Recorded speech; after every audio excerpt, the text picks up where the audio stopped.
بسم الله الرحمن الرحيم سبح اسم ربك الأعلى الذي خلق فسوى والذي قدر فهدى والذي أخرج المرعى فجعله غثاء أحوى سنقرئك فلا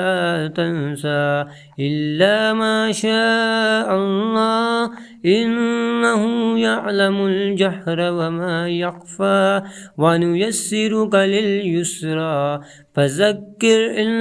نفعت الذكرى سيذكر من يخشى ويتجنبها الأشقى الذي يصلى النار الكبرى ثم لا يموت فيها ولا يحيا